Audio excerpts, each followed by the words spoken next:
Perdí la memoria en un accidente y descubrí que todos me odiaban. Desperté con el pitido incesante de una máquina marcando mi pulso. El aire olía a desinfectante y algo metálico. Mi cuerpo se sentía pesado, como si hubiera estado bajo el agua demasiado tiempo. Intenté abrir los ojos, pero la luz era una puñalada en la cabeza. Elena, susurró una voz. Parpadeé, luchando contra la neblina en mi mente. Un rostro apareció sobre mí, una mujer de uniforme blanco, con una expresión tensa. Me sonrió, pero sus ojos eran fríos. Bienvenida de vuelta. No entendía. ¿De vuelta de dónde? Moví los labios, pero solo salió un sonido rasposo. La enfermera me pasó un vaso de agua con una pajilla. Bebí lentamente, sintiendo el líquido fresco calmar mi garganta. ¿Dónde estoy?, murmuré con esfuerzo. Ella bajó la mirada a su tabla de notas. En el hospital. Tuviste un accidente. Un accidente. Mi cabeza latía con un dolor punzante. Cerré los ojos y traté de recordar, pero no había nada, ni una imagen,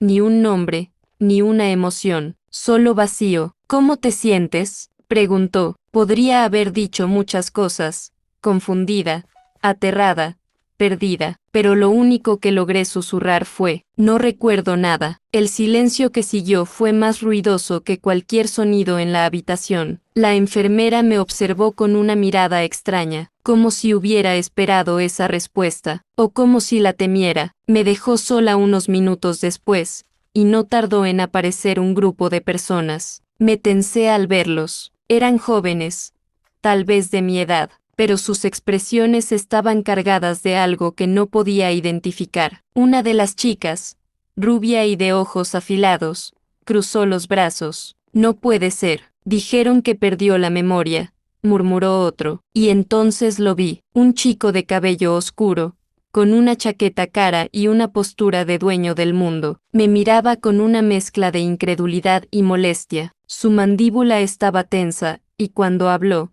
su voz era cortante. ¿De verdad no te acuerdas de nada, Elena? El sonido de mi nombre me hizo estremecer. Intenté aferrarme a él, encontrar un eco en mi mente, pero no había nada. Nada, susurré. El chico suspiró, pasándose una mano por el cabello. Increíble. Alguien soltó una risa amarga. Bueno, supongo que eso resuelve las cosas. ¿Qué cosas?, pregunté, sintiendo el pánico apretarme el pecho. La rubia me miró con burla. ¿Que ahora no puedes fingir que no eres una perra? El golpe de sus palabras fue peor que el dolor en mi cabeza. ¿Yo era mala? Busqué ayuda en el chico de la chaqueta cara. Algo me decía que debía confiar en él, pero su expresión me heló la sangre. Él no estaba aquí por amor. Estaba aquí porque me odiaba, y no era el único. Al principio, no tuve que esforzarme demasiado en fingir.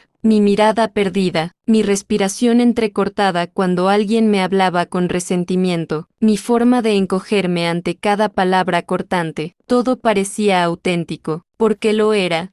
Porque, al principio, realmente no sabía quién era, pero en cuanto empecé a recordar, comprendí que la ignorancia era mi mejor escudo. Si confesaba que mi memoria había vuelto, tendría que enfrentar las consecuencias de mis actos. Y, aunque no recordaba exactamente lo que había hecho, sabía que no debía de haber sido algo bueno, así que me quedé callada, dejé que ellos pensaran lo que quisieran, que me miraran con desprecio, que susurraran a mis espaldas, que se burlaran de la ironía de mi situación. Mírenla, decían. La gran Elena Moreau, reducida a un fantasma de sí misma. Jugué el papel de la chica perdida con delicadeza. No pregunté demasiado, no insistí en recordar. Sabía que si lo hacía, levantaría sospechas. En lugar de eso, escuché cada conversación en los pasillos, cada comentario murmurado cuando pensaban que no estaba prestando atención. Me convertí en una sombra, un oído agudo en medio de la multitud. Damián fue el primero en mostrarme quién era realmente. Se distanció de mí poco a poco, como si yo fuera una carga que ya no quería soportar. Cuando estábamos en público, mantenía las apariencias, pero en privado, sus palabras eran frías, casi crueles. Antes no eras así, me dijo una vez, con fastidio. Antes sabías cómo manejar las cosas. ¿Manejar qué? El poder que tenías sobre los demás. Mis supuestos amigos no tardaron en seguir su ejemplo. Algunos me ignoraban por completo, como si no existiera. Otros me miraban con una mezcla de diversión y satisfacción. Karma, susurró una de las chicas un día, mientras pasaba a mi lado. Finalmente, te tocó a ti. Lo único que hice fue sonreírle con tristeza, como si no entendiera, como si no supiera que en algún momento le haría pagar esas palabras. Pero Javier era diferente. Él no me miraba con desprecio, tampoco con compasión. Él me observaba. Al principio, pensé que solo estaba esperando a que explotara, que revelara mi verdadero yo, pero con el tiempo, me di cuenta de que había algo más. Curiosidad. Él disfrutaba ver lo que hacía, cómo me movía entre los demás, cómo fingía no entender los comentarios hirientes, cómo encogía los hombros y bajaba la mirada cada vez que alguien me desafiaba. Interesante, murmuró un día, después de ver a una de mis ex amigas empujarme contra una mesa con una sonrisa de satisfacción. Lo miré con cautela. ¿Qué? Javier sonrió con diversión. No sé, es solo que antes tú ya habrías hecho pedazos a cualquiera que te hablara así. Me encogí de hombros, fingiendo confusión. Supongo que ya no soy la misma persona. Él soltó una carcajada. No, no lo eres. Hubo algo en su tono que me hizo sentir que él no estaba completamente convencido.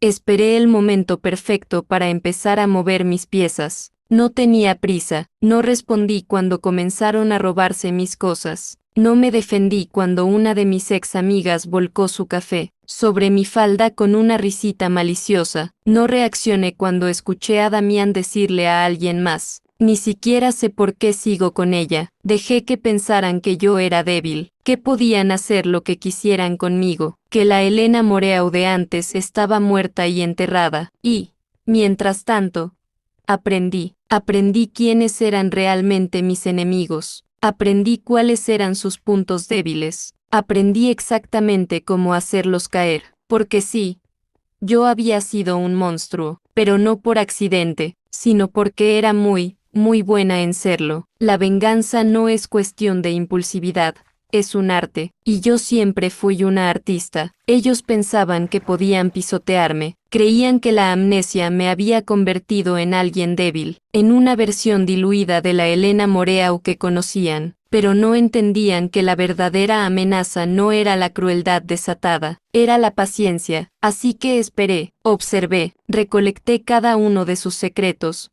sus mentiras, sus traiciones. Descubrí quién engañaba a quién temía qué, quién dependía de su reputación como si fuera oxígeno, y cuando finalmente tuve todo lo que necesitaba, empecé a mover las piezas. Mi exnovio fue el primer objetivo. Me había descartado como si fuera un objeto roto, como si mi nueva versión no valiera la pena. Pero lo que más me molestó no fue su indiferencia, fue su arrogancia. Damián tenía una imagen perfecta, inteligente, encantador, el hijo ejemplar de una familia poderosa, pero yo sabía la verdad. Sabía que llevaba meses acostándose con la novia de su mejor amigo, y también sabía que su padre, el gran empresario intachable, en realidad tenía negocios sucios con personas, que no le gustaba que los secretos se hicieran públicos. Así que me aseguré de que su mejor amigo encontrara pruebas del engaño, fotos,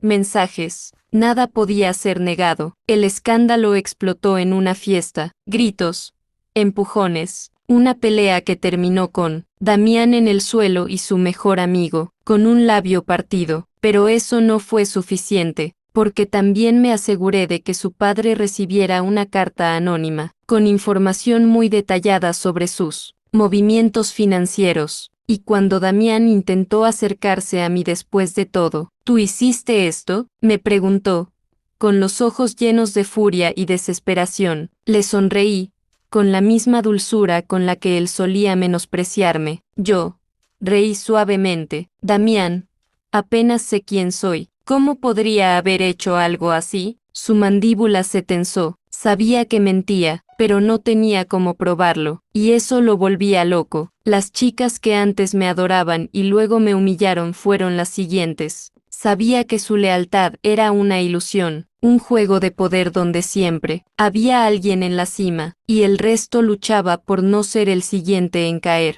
Así que les di un pequeño empujón, un mensaje enviado a la persona equivocada, un rumor filtrado en el momento exacto, una confesión en confianza, convenientemente grabada y reproducida en el lugar más concurrido de la escuela. Las vi romperse una a una, la sexta pelear entre ellas, gritarse traiciones, despedazar lo poco que quedaba de su amistad falsa. Javier lo vio todo, y lo disfrutó, no de la misma manera en que yo lo hacía, no con la satisfacción de alguien que tenía cuentas que saldar. Él lo disfrutaba como si estuviera viendo una obra de teatro fascinante, esperando con emoción cuál sería la siguiente escena. «Eres brillante», me dijo un día, apoyándose contra un casillero mientras la escuela aún ardía por el último escándalo. «No sé de qué hablas», respondí con fingida inocencia. Él sonrió. «Claro que lo sabes». Hubo un momento de silencio entre nosotros, y entonces Javier se inclinó un poco más cerca, con esa sonrisa torcida que siempre me había sacado de quicio. «Dime, princesa», susurró, «¿cuándo piensas terminar el espectáculo?» Lo miré a los ojos, disfrutando el brillo de diversión en ellos. «¿Terminar?», susurré de vuelta, «pero si apenas estamos comenzando». Su risa retumbó en los pasillos vacíos, y, por primera vez en mucho tiempo, sentí que alguien realmente me entendía. El caos que dejé atrás seguía en llamas mucho después de que yo ya había dejado de jugar. Damián, humillado y traicionado, se convirtió en una sombra de lo que solía ser. Mis ex amigas, convertidas en enemigas entre sí, ahora solo se preocupaban por destruirse unas a otras. Yo, en cambio, estaba en paz. No me importaba que los demás aún me miraran con recelo, que susurraran cuando pasaba. Yo había ganado, y Javier estaba ahí para verlo todo. No fue un romance tradicional, no hubo declaraciones dulces ni momentos torpes llenos de ternura. No éramos ese tipo de personas. Javier no me trató como una princesa ni como una víctima. Nunca me ofreció compasión ni palabras de consuelo. Me trataba como su igual.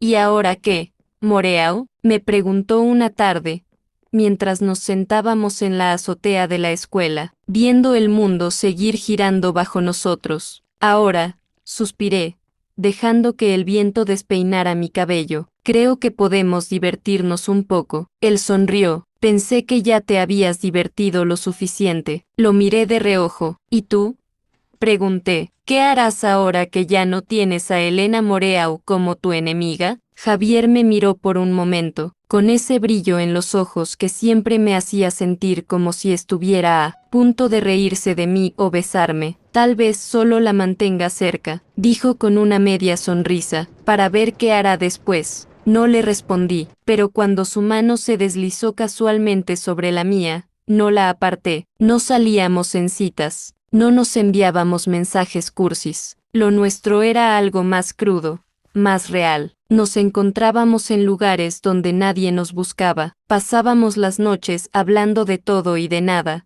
retándonos, probándonos. «Damián aún me odia», comenté una noche, mientras estábamos en el asiento trasero de su auto, con las luces de la ciudad iluminando su perfil. «Por supuesto que lo hace», dijo Javier, encendiendo un cigarro. «Lo destruiste, ¿y eso te molesta?». Él se rió suavemente. «No, princesa, me encanta». Me incliné hacia él, dejando que el humo de su cigarro llenara el espacio entre nosotros. «¿Te divierto?». Javier exhaló lentamente antes de mirarme a los ojos. «Muchísimo». Y entonces me besó. Con el tiempo, la escuela dejó de ser un campo de batalla. Los demás encontraron nuevas distracciones, nuevas víctimas, pero yo ya no jugaba a ser la reina del caos. Me había cansado de las guerras sin sentido. Ahora, solo me dedicaba a disfrutar. Y Javier estaba ahí, siempre un paso detrás o al lado, riendo conmigo,